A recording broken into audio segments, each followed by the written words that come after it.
নমস্কাৰ আপোনালোক সকলোকে মই মোৰ ইউটিউব চেনেল এডুকেশ্যন এণ্ড এণ্টাৰটেইনমেণ্টলৈ স্বাগতম জনাইছোঁ।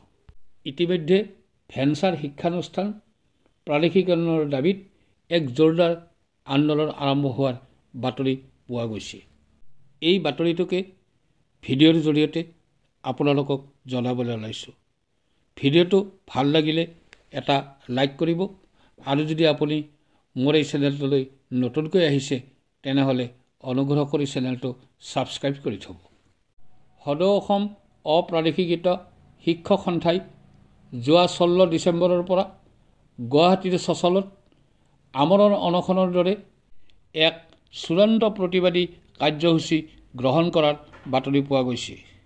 উল্লেখ্য যে 2013 আৰু 2021 চনত প্ৰাদেশিকৰণৰ পৰা বাদ পৰা শিক্ষক কৰ্মচাৰীসকলে তেওঁলোকৰ পদসমূহ প্ৰাদেশিকৰণ কৰাৰ দাবীত দীৰ্ঘদিন ধৰি চৰকাৰক দাবী জনাই আহিছে যদিও শিক্ষকসকলৰ এই দাবীৰ প্ৰতি চৰকাৰে প্ৰয়োজনীয় পদক্ষেপ গ্ৰহণ নকৰাত এনে চূড়ান্ত কাৰ্যসূচী ল'বলৈ বাধ্য হৈছে বুলি সন্থাৰ নেতৃত্বই ক্ষোভ প্ৰকাশ কৰে।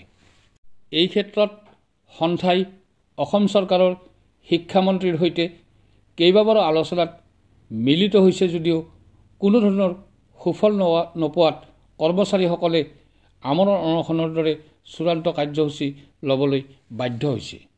ইফালে যোৱা 16 ডিচেম্বৰৰ পৰা আৰম্ভ কৰা এই অনশন কাৰ্যসূচীৰ বাবে কেইবাগৰাকী শিক্ষক অসুস্থ হৈ পৰিছে।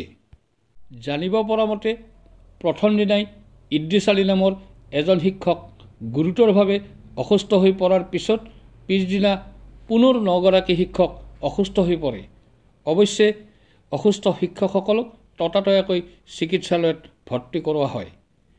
ইফালে চৰকাৰে এই বিদ্যালয়সমূহৰ পৰা মধ্যাহ্ন ভোজন, বিনামূলীয়া পাঠ্যপুথি, নিযুত মইনা আঁচনি, চাইকেল বিতৰণ আদি সুবিধাবোৰ কৰ্তন কৰাত বিদ্যালয়ত ছাত্ৰ ছাত্ৰীৰ সংখ্যা ক্ৰমান্বয়ে হ্ৰাস পাব ধৰিছে বুলি শংকা প্ৰকাশ কৰি সন্থাৰ সভাপতি হৰমোহন বৰাই মুখ্যমন্ত্ৰীৰ হস্তক্ষেপ বিচাৰি প্ৰাথমিক পৰ্যায়ৰ পৰা মহাবিদ্যালয় পৰ্যায়লৈ এই শিক্ষানুষ্ঠানসমূহ প্ৰাদেশিকৰণ কৰাৰ ক্ষেত্ৰত অহা 30 ডিচেম্বৰৰ ভিতৰত এক যোগাত্মক আলোচনা চলোৱাৰ বাবে দাবী জনায়।